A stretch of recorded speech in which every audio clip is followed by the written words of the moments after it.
So hi, I'm Wendy Lynch with UF IFAS Extension in Putnam County, and welcome to today's workshop. Be prepared for hurricane season, your family's food supply. So this is only one portion of preparing for your hurricane plan, your supply kit. So we're going to focus strictly on food today. So a quick disclaimer before we get started. This information is provided for educational purposes only, so if I reference a commercial product, it doesn't constitute an endorsement by myself or the University of Florida IFAS Extension. So today, during our chat, you're going to learn ways to prepare your food supply kit for you and your family, and I'm going to give you tips to prepare your kit so your wallet doesn't take a big hit at once. You're going to have some ideas of foods, drinks, and what to include for each family member and how much, how to store your kit, and a few ways that you can use some basic shelf-stable products to create recipes. Knowing what your family and food drink supply needs are before the storm hits, it's going to save you not only time and money, and in the long run, it's going to save you a lot of stress. Having this plan in place is going to provide you with what your family needs, not only to maintain good nutrition, but it's also going to help you think more clearly, manage stressors before and after the storm. So without further ado, so when to purchase? The first question I'm going to ask you right now is to determine when to start purchasing food for your kit. So you ready for the question? It's how does this expense fit into your food budget? So a couple of you, I'm giving that uncomfortable silence. So if a couple of you are saying right now, what budget are you talking about? I can help with that. So Iowa State Extension, they've got a really cool grocery budget calculator. So that's based on the USDA's low cost food plan. And you can see a screenshot of it here. And I have the link in the resource handout that I'll make available if you don't see it in the chat. So for reference, the USDA food plans, they're updated monthly, and they're going to provide both a weekly and a monthly average food cost. And it's got 4 different spending plans that they make available, and it's thrifty, low cost, moderate, and liberal. And so as you start from thrifty, it's going to be less amount of money per person all the way up to liberal. So this calculator that you see, the Spend Smart, Eat Smart, this one is based on our moderate, low cost. So for example, for a male and female ages 51 to 70, it's going to calculate $104.20 per week. So that's for both male and female, and that's again at that low cost average. And this is based off of a July 2020 average for their weekly food budget. So that's what it's suggesting that you would need to plan. So obviously, if you're thinking there's no way I could eat on $104 a week, you have to make adjustments based on your family needs. So where does it fit into your budget? So we talked about the grocery budget calculator. Knowing what your food budget actually looks like is going to really help you to make an informed decision on purchasing option, what's going to work best for your family. So either it's going to be purchasing the entire kit in one trip, or buying a little at a time, and what I like to call them is weekly add-ins. If you don't want your wallet to take a big hit, I definitely recommend purchasing little by little and begin making these purchases weekly during your normal shopping trips. So for this method, I would begin probably as early as late winter or even early spring if possible. That way, again, it's not taking a huge hit on your budget and you can do it a little at a time. So for this example, when I do my grocery run, like let's say I go this week, I may add 2 cans of beans to my list to include in my kit. Then next week when I go, I might add a can or 2 of some type of canned meat. You get the idea. So just adding a little bit at a time.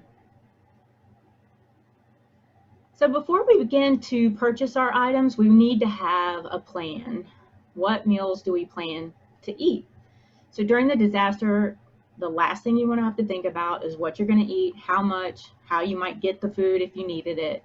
So you want to plan your meals early. And if you plan early, it really makes that process easier, especially if you're doing the weekly add-ins. first step, if you have a food supply kit from your previous year, go ahead and I want you to take inventory. So this means go through everything. So if you have a can opener in there, make sure it still works, test it out. Maybe you had included antibacterial wipes. Go ahead and open it, see if it's dried out. If you have foods remaining in your kit from the previous year, then go ahead and check the expiration dates. And this is just going to give you a starting point. So before you actually begin planning for this year's emergency kit, food supply kit. So regardless if you have the leftovers or starters from your food supply kit, the next step is to meal plan. And I want to encourage you to meal plan for at least a week. Keep in mind, it doesn't have to be an all-star menu, but variety is definitely important, not only for your nutrient needs for your family, but also so you just don't get bored of eating the same thing again and again. Before we move to planning, I want to review some of the basics or the staples. So this is a part where I want you guys to get out a sheet of paper, jot some notes down, get some ideas from the next few slides for types of meals you could plan. So I'm going to review some basics, like I mentioned, and I'll cover in the next few slides. So get those thinking caps on. Here we go. So before we do that, what is shelf-stable product? What does that mean? So USDA provides us with a definition of shelf-stable food as a food that can be safely stored at room temperature or on the shelf. This is going to include products that do not need to be refrigerated until opened. But keep in mind, you do want to read your labels and look for the words keep refrigerated, because not all canned foods are shelf stable.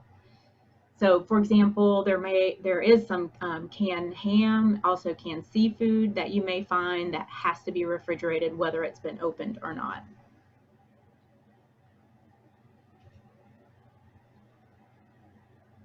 So when looking for your shelf-stable products, you're going to look for one of these three types of things. There are other options as well, but these are the main ones, the basics. You've got canned, dried foods, and then flexible packaging. I call these pouches. So if you hear me call something pouch later in the presentation, that's exactly what I'm talking about, that flexible packaging. Also want to consider the size when you're creating your kit. So you've got jumbo versus a single serving. If you don't have refrigeration available, what kind of product is going to be a better option for your meal? The plan itself, as well as your family size. Think about what size product that's going to meet the need of that specific meal, that specific person, as well as limiting and keeping your food waste at a minimum.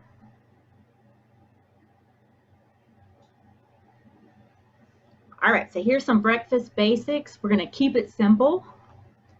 Think about, okay, who's preparing the breakfast during this time? If you want the kiddos to be able to prepare it themselves, maybe you want to grab a single serve and box cereal, easy to go to. Choose appropriate shelf-stable milk, or you can use the dry milk that comes in the packets where you add water to, but think it through. At that time, are you really going to want to take the time to make milk? Or do you want the kids to have to make milk prior? So perhaps maybe a single-use shelf-stable milk might be a better choice for your family. And again, it just depends on what you guys need. I'm a huge fan of making things super easy, so I've got in my kit, actually the milk that was on the previous slide is in my kit for this year. Of course, you can also make breakfast very simple by just choosing a granola or a protein bar. You want to check for ones that have some fiber and some protein as well. That's all the good stuff to keep us full. You'll want to add some water to help that fiber work. And then I always recommend a piece of fruit, fresh fruit, if you have it available, or even a fruit cup. If you're familiar with my plate, and I know a few of you have been in other classes of mine, so if you are familiar with my plate, that little icon you see in the right-hand corner, it's just a really great guide to plan your meals, whether it's for your food kit or just general meal planning. The meal you see on the slide, it's going to include grains, got the fruit group, and protein. I'm assuming that's peanut butter on that bread, and it can be easily replicated for your Hurricane food supply menu. Now, if you do have access to, let's say, a cooler, you can even do something as simple as like an overnight oats in a jar. You just obviously would need the equipment to do that. You might have to eat it cold the next day. However, at least it adds a different dish with some fiber. All right, moving on to lunch. You see I did lunch slash dinner. I should have done another slash for us here to call it supper. So all of these meals can be interchanged when it comes to disaster meal planning. And really, to think about it, all meals can be interchanged. So, you know, who says we can't have breakfast for dinner, lunch for breakfast? So anywho, so back on to the basics. Consider your different shelf-stable protein options. There's so many different ones available. There's chicken, there's tuna, salmon, and don't forget about the good old plant protein, which is beans, which is one of my favorites. As you're thinking about dinners, wraps, salads, different different dried or fresh seasonings that you can add. You can add a protein to just add those seasonings to the protein, and it helps to change up that flavor. Let me jump back to that last slide. So in kind of keeping with the basics of the My Plate, try to add variety. So you can see on the right hand side, it shows add a fruit cup, pre-cooked grains from a pouch, bread, or crackers. I haven't had a ton of luck finding the pre-cooked grains in all the stores, but you can purchase them online. And then of course, your canned vegetables. So last up, I wanted to go through some snacks. So finally we have the snacks that, you know, you've got your dried fruit, jerky, pudding cups as just some options. But if you are buying these way in advance, especially for like the granola and the nuts, obviously fresh fruit, but you want to check those expiration dates to make sure that date's going to fall outside of hurricane season. Now, if you notice, I don't have a lot of lickies and chewies and salty and sweets in the snack column. And that's just simply because when you have a snack, you want it to be more of a fill-in, filling in the food groups that you might not have hit earlier in the day for breakfast or lunch. Now, they all have their place. All foods fit. So if you have a few of those, that's okay too. Other basics to include, water is absolutely needed.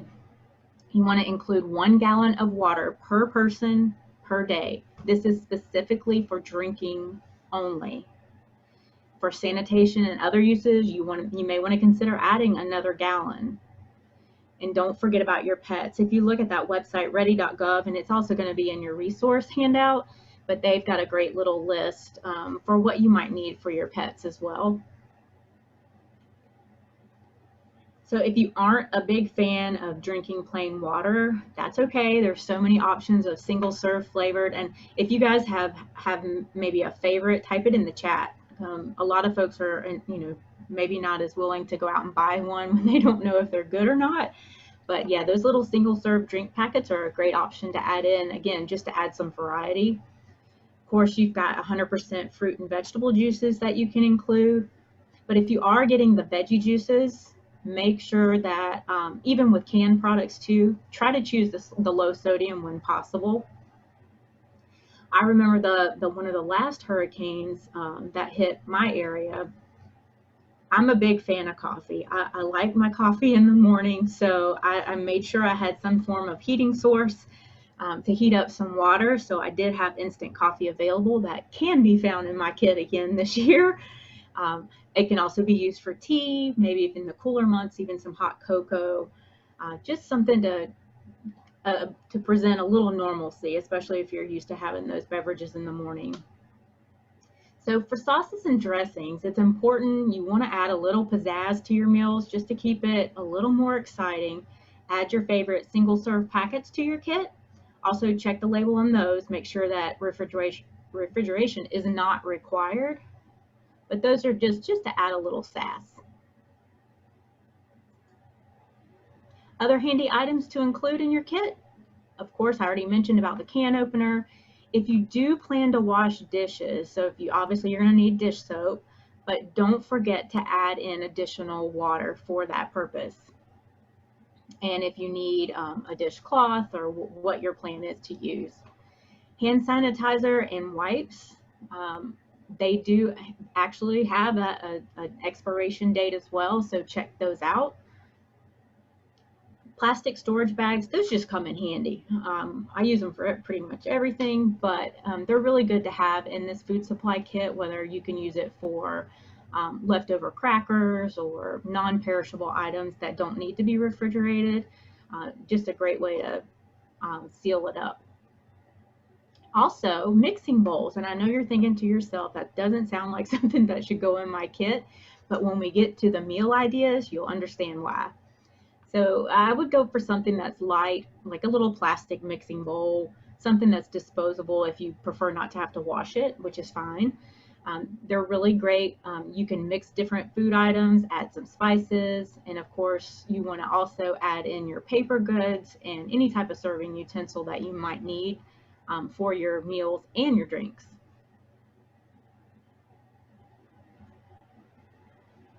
All right, so if you are multitasking, come back to me right now because I want you guys to see some of these great recipes. I have to give a shout out to all the extension offices, which are listed in the resource page again for all of these great ideas. We've got a bean and veggie sandwich is one option. That's in one of the handouts in the resource guide, but how fun is bread with avocado spread? So it's kind of a new take on the avocado toast, pretty much the same thing, except just not toasted unless you have access to power. So a great way to do that. And so with the avocado spread, all you're going to do, put in a small bowl, you could use a paper bowl, mix up an avocado with a little bit of lemon juice. You're going to sprinkle a little bit of salt and pepper and your favorite herbs or spices, and that's it. Then you've got burritos or wraps, which you can do a assortment of ways to sass that one up. So you can add corn, your favorite beans, and they do make a single serve salsa. You may have to order those online if they're not available at your local stores, but those are great to have just to throw on a burrito or for a wrap. I love balsamic vinegar and oil pretty much on everything, so that could be a good option to spice things up. In a burrito, don't forget about your dried fruit. That's really exciting to add. It just adds another texture, another flavor, and again, it's not the same old, same old. Be creative. You also have pitas, which I hadn't mentioned previously, but in these you can either stuff or you can make them in like a pizza style, but do the same things. You could still layer the beans and veggies and eat it that way as well. Let's see if I've missed anything. Oh, the gazpacho. How many of you guys type in the chat, how many of you have ever had gazpacho just on a regular day? It's a summer tomato soup. It's a cold soup. Well, for this particular recipe, it's 1 can stewed tomatoes. It's got 2 cups tomato or V8 juice. You can use dried minced onion and parsley, and if you like it spicy, you can add a little pepper hot sauce. So again, just another option that you don't have to eat the same old, same old. There's also canned corned beef, which that I had not mentioned previously, and then of course you want to add in a veggie, maybe add some whole wheat crackers. You can actually toss some veggies with Italian dressing. Another option is good old-fashioned beans. You can grab some pinto or red and Spanish rice. However, sodium is really high with that, so keep your portion small on that one. Another idea, potatoes and bean mix. Just make it a salad. With any of these, don't forget about the herbs and spices. And don't forget to include all of these recipes in your Hurricane Food Supply Kit.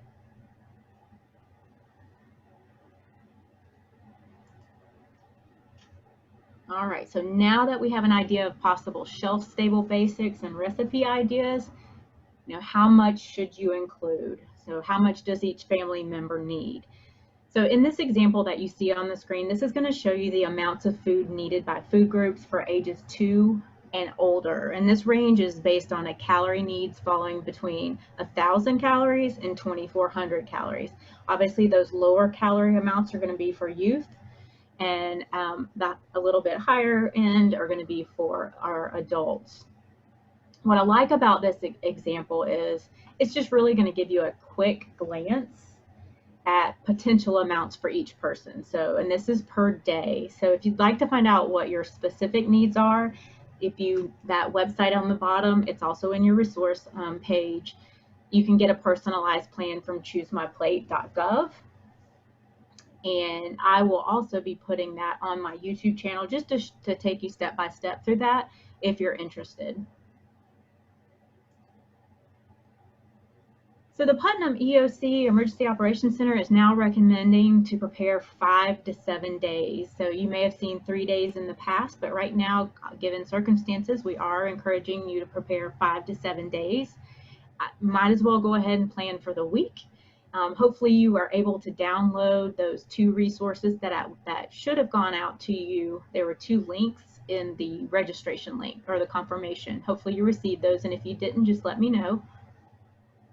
So again, the great news is with this, if you plan for the 7 days, you don't need it. It's all going to be more healthful choices, so you can still use these foods in a regular, just day-to-day meal. So the meal planning sheet that you see on the screen, it's going to be broken into 3 meals and 2 snacks, and you may or may not need all of these sections as you plan. It really just depends on what your eating pattern is. So once you've figured out how much your family needs each day, and this is for each food group, you can start to decide on your meals, your drinks, your snacks as you plan to prepare. What I recommend is choosing your core meal first, so that's your breakfast, lunch, and dinner, and then come back and add in those snacks. So just to keep with my plate in mind, do your best to include all your food groups. That way you're getting different nutrients. And remember to use those snacks as fill-ins, not just grab the junk and comfort foods, which they do have their place. But I've had so many people tell me that after the hurricane season, they had grabbed so many junk foods and comfort foods, and it just sat in their pantry and called their name. So try to set yourself up for success in having more healthful foods available. And again, use those snacks as a way to hit all the food groups. So if you notice after planning your breakfast, lunch, and dinner, you're missing, let's just say, something from the dairy group or the fruits group. So you could add in maybe a shelf-stable milk and a piece of fruit or a fruit cup. Your goal here is not perfection. It's really just to maintain a clear head, maintain your energy during this potentially stressful time. So I also shared with you the meal planning MyPlate checkup, and again, this is going to be completely optional. There are a couple of ways that you can do a MyPlate checkup if you feel so moved. Just to plan the meals, go ahead and plan your meals using your meal planning sheets. And then the first option is just to use the checkup sheet for checking for variety. So choose a day from your meal planning sheet and simply color in or check off how many times that food group is used, included in that particular day. So you want to do it by day. And that way it gives you an idea. You can actually do that. Go ahead and check off breakfast, lunch, and dinner, and that'll give you a great idea of what food groups to include for your snacks. Now, if you did want to do a more thorough checkup for the MyPlate to ensure that your family members are getting the nutrients that they need, then you would have to go to that My Personalized Plan on myplate.gov and find out what your individual needs would be. Also, a little note, you may not need all of the circles that you see that represent each of the food groups. It's again going to depend on the individual requirements that you'll find on the MyPlate plan. All right, where to store your kit? We're on the home stretch. I know we're a few minutes over. If you can hang in there with me, where to store your kit. So you've got your menu, you've purchased your items needed for your kit. So how and where do you put it? What size container do you need? So it's just like when you organize a home, you want to see what you need to organize first and how much storage space you actually need before you buy the container. I know I have definitely bought containers because I just liked them and I knew I could find something to fit in them. Let's not go that route. Figure out what you need and then buy your container. So totally same thing applies here. So once you have your container and your kit and supplies all together, you're going to try to determine now, is it something you can carry? So while a big, huge tub, waterproof tub might be a good idea, if you're not able to carry it, it's no good to you. So you may need to break it down into 2 smaller kits. There's so many different ones. They've got handles, locks, so you just got to decide what works best for you. Next up, you've got it all together. It's tucked away in your kit. Now where are you going to put it? First stop is not your garage or out in the shed, because here in Florida it gets hot. Canned goods have an increased risk for spoilage the higher the temperature. Basically, once it reaches 100 degrees, USDA considers it potentially harmful. And as I was going through some of the research, I had no idea about this, you guys. So this little trivia for you: they actually make canned goods specifically designed for the tropics. Who knew? So on another tip, so the Department of Homeland and Security on the ready.gov/water, they're going to recommend storing water in your sealed container in a cool, dark place. So if you're not using commercially bottled water, they also recommend replacing that every 6 months. So where are you going to put it? Find an empty nook in a climate controlled space, like somewhere in your house, like the corner of a closet that you may rarely visit to store your food supply kit. If you are going to store your kit inside of your current pantry, this is a tip I learned from personal experience. If you're going to keep it there with all your day-to-day foods, if you eat from your kit, make sure you replace it immediately so it's ready to go at all times. I know you probably can't read what's on this handout. Don't worry. This link is also going to be in your resource page. And what this is going to provide, this is really a good thing to add into your kit as well. You could use one of the plastic bags that you may have included, put it right inside with all your menus and recipes and plans. But this is going to give you some food safety tips during power outages. It's going to go, you can see it's going to give you tips for the different foods that you can see on the slide. And it also has a space for a section on grill safety. So if you are planning to use a grill or an outdoor cooking source, remember to practice good safety as well as food safety. Today we've covered quite a few things in a really short period of time: how to prepare your kit, ways to use your kit with some no-cook recipes, how much you might need for each family member, and then where to store your supply. And then the quick safety tips and resources, I'm definitely going to refer you to some of the links on the reference page, because there's some excellent resources with different checklists and things that you might find helpful. And so this is me again. There's super ways to connect with me. You can see there's the link tree. If you have a QR code, you can scan it and it'll pull up all the different ways you can connect with me. Of course, you can always call me here at the Extension office. And please don't hesitate to reach out. So I'm wishing you all the best. Stay safe, be prepared for hurricane season, and keep making positive changes to improve your health and your families.